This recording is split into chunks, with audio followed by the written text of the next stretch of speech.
সালাম চাচা। ওয়ালাইকুম সালাম। বল কি ব্যাপার আক্কা? ইয়ে চাচা, আজকে একটা অন্য বিষয় আলাপ করতে আসলাম। কোন বিষয়?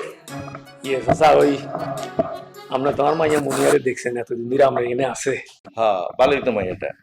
অ্যাকচুয়ালি আমি আসছিলাম ওই যে আমার মেয়েটার সাথে আপনার ছেলের বিবাহ নিয়ে কথা বলতে, আপনি যদি রাজি থাকেন আর কি। ভালো কথা কইছো, তোমার মাইয়া তো ভালাই, কিন্তু একটা কথা হইলো, তোমার বউ যে আমার বাপের রমজানে ওই সম্পর্কটার কি হইব? আরে না চাচা, ওইটা কোনো সমস্যা না। আর তাছাড়া সবচেয়ে বড় কথা হলো এটা তো আর রক্তের সম্পর্ক না, বুঝছেন না? এটা উল্টা পাল্টা হলে কোনো অসুবিধা না। এখন আপনি রাজি আছেন কিনা এটা কম।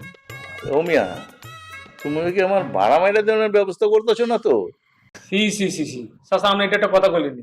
আমি আজকে রাতে আপনার ভাড়া দিয়ে দিব। তাছাড়া আপনি কি মনে করছেন? এনে তো আমার একা মতামত হইব না, বউ আছে না, এর মতটাও লইতে হইব। আর পোলা আসল জিনিস, ওর লগে তো কথা কইতে হইব, তার মধ্যে আমি জানাবো। না, এটা তো অবশ্যই চাচা, সবার মতামত ছাড়া তো আর হয় না। তবে চাচা একটা সত্যি কথা বলি, আপনার ছেলেটা আমার খুব পছন্দ, বুঝছেন কি? খুব ভালো ছেলে। আমি বিদেশে থাকতে এটা মনে মনে চিন্তা করছি যে না, ছেলেটার হাতে যদি আমার মেয়েটাকে তুলে দিতে পারতাম তাহলে খুব ভালো হয়। দেখেন না, আপনি একটু চেষ্টা করি। আরেকটা কথা বলি আপনার চাচা, মানে আপনার হোলার লোক যদি আর মাইয়া দিতে পারি তাহলে কি আমরা এই বাসা থাকবো না, আমরা অন্য বাসায় ভাড়া চলে যাবো না? আমরা একটু সময় নেন, এদের সাথে ডিটেলস আলাপ করেন, যে একটু বলেন আর কি যে আমি আসছিলাম এরকম আবদার করছি। হ্যাঁ, তারপরে মানে ডিসিশনটা নিয়ে আমরা জানেন চাচা। অবশ্যই অবশ্যই, ঠিক আছে। আসসালামু আলাইকুম। ওয়ালাইকুম সালাম। যে তার চিন্তা করছিলাম ওইটাই ওইবার লাগছে। আল্লাহ, রাজা আর মন্ত্রী মিলে গেছে গা, লাভ তো আমারই হইব।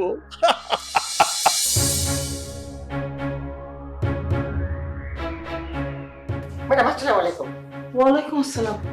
আনোয়ার, তুমি এখানে দাঁড়ায় আছো কেন? কাজ কাম নাই তোমার? আসেন কিন্তু ম্যাডাম, গতকালকে আপনার এই যে কথা বলেছিলাম, ওর কোনো সত্যতা পাইছেন, কোনো প্রমাণ পাইছেন? আরে হুট করে কি কোনো প্রমাণ পাওয়া যায় নাকি? হ্যাঁ, একটু তো ধৈর্য ধরতে হবে। তাছাড়া তুমিই তো বলেছো মাথা ঠান্ডা রেখে সবকিছু করতে। এই জন্য তো আমি তাড়াহুড়োর মতো কোনো সিদ্ধান্ত নিতে চাই না। কিন্তু ম্যাডাম তারপরেও তো একটু তাড়াতাড়ি সিদ্ধান্ত নিতে হবে, তা নাহলে তো আপনার আর আপনার ছেলে সর্বনাশ হয়ে যাবে। আচ্ছা, তোমার এই শুধু মুখের কথার উপর ভরসা করে তো আমি কোনো সিদ্ধান্ত এভাবে হুট করে নিতে পারি না আনোয়ার। ম্যাডাম আপনি এখন আমার কথা বিশ্বাস করতেছেন না? আচ্ছা ঠিক আছে, প্রয়োজনে আপনি আপনার বাসায় নিয়ে যান আমারে। আপনার বৌমা মানে রিনা খানের মেয়ের সামনে দাঁড়ায় আমি সব সত্যি কথা বলে দেবো, তারপর সব প্রমাণিত হয়ে যাবে। না না, এ কাজ এখন করা যাবে না। এমনি আমি অনেক ঝামেলার মধ্যে আছি। আমার ওই যে বড় বৌমা, হ্যাঁ, ওই যে বিউটি বেগম, ওর নিয়ে অনেক অনেক অশান্তির মধ্যে আছি। এখন যদি আবার ছোটটারে নিয়েও ঝামেলার মধ্যে পড়ে যায় তাহলে তো আমার সংসার ব্যবসা বাণিজ্য সব লাঠি উঠে যাবে। আর তাছাড়া আরেকটা কথা, তুমি যে বলতেছো এই যে রিনা খান, উনি তো আমার অনেক উপকার করছে। আমার এই ব্যবসা নিয়ে ওনার কত চিন্তা ভাবনা, আমি কেমনি ওনার মেয়ের উপর এরকম সন্দেহ করি বলো তো? ম্যাডাম আপনি আসলে অনেক সরল সোজা, আর রিনা খান অনেক চালাক। সব অভিনয় করতেছে, সব অভিনয়, সিনেমা দেখেননি? অভিনয় করে কিন্তু সুই হয়ে ঢুকিছে, ফাইল হয়ে বেরোবে, আপনাকে কিন্তু সর্বনাশ হবে, আমি বলে রাখলাম। আচ্ছা শোনো শোনো আনোয়ার, আমি আমি কালকে আমার ছেলের সাথে একটু পরামর্শ করছি। আমার ছেলেকে ডেকে বলছি কিছু হুটহাট করে বলার দরকার নাই, একটু চোখ কান খোলা রাখো।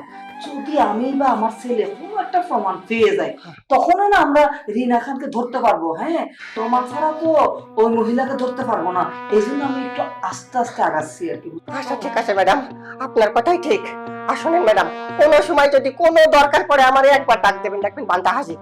সেটা আমি জানি, তোমার উপর আমার অনেক ভরসা। হ্যাঁ ঠিক আছে, তুমি এখন তোমার কাজে যাও, আমি দেখতেছি।